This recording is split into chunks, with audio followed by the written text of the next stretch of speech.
ನಾಗರಾಜ್ ಏನಿದೆಲ್ಲ ಯಾರು ಇವಳು? ಓ ಯಾರು?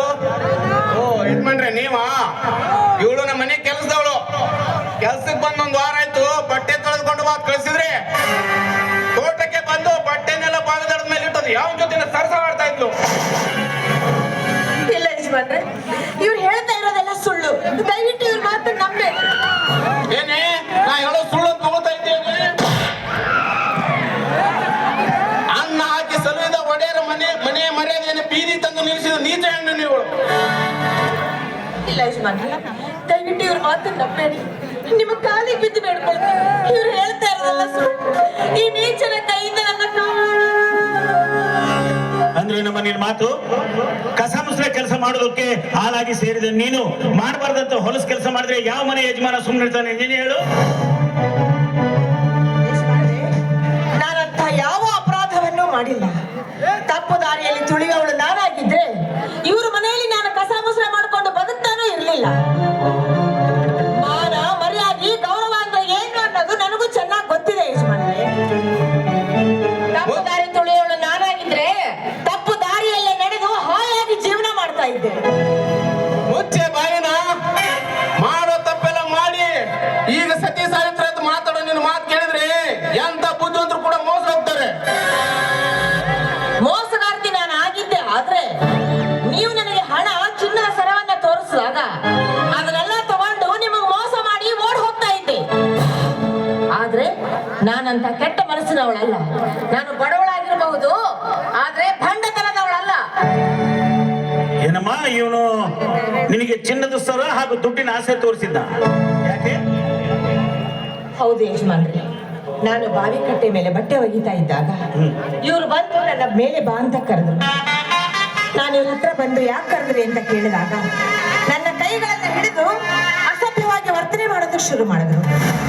ನಾನು ಅದನ್ನ ಪ್ರತಿಬಂಧಿಸಿ ಜೋರಾಗಿ ಕಿರುಚಿಕೊಂಡಾಗ ನಿನ್ನ ದೇಹವನ್ನ ನನಗೆ ಒಪ್ಸು, ನೀನು ಕೇಳಿದಷ್ಟು ಆಭರಣ ಹಣ ಕೊಡ್ತೀನಿ ಅಂತ ನನಗೆ ಆಸೆ ತೋರಿಸಿದ್ರು. ಸುಳ್ಳು ಯಜಮಾನ್ರೆ, ಅವ್ರು ಹೇಳ್ತಿರೋದೆಲ್ಲ ಸುಳ್ಳು. ನಾಗರಾಜ್, ಅವ್ರು ಹೇಳೋದೆಲ್ಲ ಮುಗಿಲಿ, ಸ್ವಲ್ಪ ತಾಳು. ಯಾಕಂದ್ರೆ ನೀನೆಂತವನು ಅಂತ ನನಗ್ ಚೆನ್ನಾಗಿ ಗೊತ್ತಿದೆಯಲ್ಲ. ಸರಿ, ಮುಂದೇನಾಯ್ತಮ್ಮ? ಯಜಮಾನ್ರಿ, ಮುಂದೆ ನಾನು ಇವರಿಗೆ ಕೈ ಮುಗಿದು ಅಂಗಲಾಚಿ ನಾನು ನಿಮಗೆ ಬೇಕಾಗಿದ್ದೆ, ಆದ್ರೆ ನನಗೆ ಸತಿಯ ಸ್ಥಾನವನ್ನು ಕೊಟ್ಟು ನನ್ನ ಕೊರಳಿಗೆ ತಾಳಿ ಕಟ್ಟಿ ನನಗೊಂದು ಜೀವನ ಕೊಡಿ ಅಂತ ಬೇಡಿಕೊಂಡೆ. ಅದು ತಪ್ಪ ಯಜಮಾನ್ರೆ? ನಿನ್ನಂತ ಥರ್ಡ್ ಕ್ಲಾಸ್ ಹೆಣ್ಣಿನ ಕೊರಳಿಗೆ ತಾಳಿ ಕಟ್ಟಿ ನಿನ್ನನ್ನು ನನ್ನ ಹೆಂಡತಿಯನ್ನಾಗಿ ಸ್ವೀಕಾರ ಮಾಡ್ಕೊಳಕ್ಕೆ ನಾನೇನು ನಿಂತರ ಥರ್ಡ್ ಕ್ಲಾಸ್ ವಂಶದವ ಅಂತ ತಿಳ್ಕೊಂಡಿದೀಯಾ? ಮತ್ತೆ ಚಿನ್ನದ ಸರ ಹಾಗೂ ದುಡ್ಡಿನ ಆಸೆ ತೋರಿಸಿದಾಕ್ಷಣ ನಿನಗೆ ಸೆರೆಗೆ ಹಾಸಿ ಬದುಕೋದಕ್ಕೆ ಇವಳನ್ನು ಕೂಡ ನೀನೇನು ವೇಶ್ಯರ ಮನೆತನದಲ್ಲಿ ಹುಟ್ಟಿದವಳು ಅಂತ ತಿಳ್ಕೊಂಡಿದೆಯೇನು? ಮುಚ್ಚ ಬಾಯ್ನ. ನೀ ನನ್ನ ಪ್ರಾಣ ಸ್ನೇಹಿತನ ಮಗ ನಿಜ, ಆದ್ರೆ ಅವನ ಗುಣಕ್ಕೂ ನಿನ್ನ ಗುಣಕ್ಕೂ ಭೂಮಿ ಆಕಾಶದಷ್ಟು ವ್ಯತ್ಯಾಸ. ಸತ್ತು ಸ್ವರ್ಗದಲ್ಲಿರೋ ನಿನ್ನ ತಂದೆ ಏನಾದ್ರೂ ಇವತ್ತು ಬದುಕಿದ್ರೆ ನೀನು ಮಾಡಿರೋ ನೀಸ್ತನಕ್ಕೆ ತಕ್ಷಣವೇ ನಿನ್ನನ್ನು ಕೊಂದು ಬಿಡ್ತಾ ಇದ್ದ? ಇಲ್ಲ, ಇಂಥ ಪಾಪಿ ಮಗನಿಗೆ ಜನ್ಮ ಕೊಟ್ಟನಲ್ಲ ಅಂತ ಮನೆಗೆ ತಾನಾದ್ರೂ ಆತ್ಮಹತ್ಯೆ ಮಾಡ್ಕೊಳ್ತಾ ಇದ್ದ? ಅಂತ ಪುಣ್ಯಾತ್ಮನ ಹೊಟ್ಟೆಯಲ್ಲಿ ನೀನೆಂತ ಪಾಪಾತ್ಮ ಹುಟ್ಟು ಬಿಟ್ಟಿದೆಯಲ್ಲೋ. ಯಜಮಾನ್ರ, ನೀನು ಹೇಳೋ ಮಾತನ್ನು ಸ್ವಲ್ಪ ಅದು ಕೇಳ್ತೀರಾ? ನಿನ್ನ ಮಾತನ್ನೇ ಸತ್ಯ ಅಂತ ನಂಬಿ ನನ್ನನ್ನೇ ನಾನು ವಂಚಿಸಿಕೊಳ್ಳುವ ಮೂರ್ಖನಲ್ಲ ನಾನು. ಹೊಟ್ಟೋಗಿಲ್ಲಿಂದ,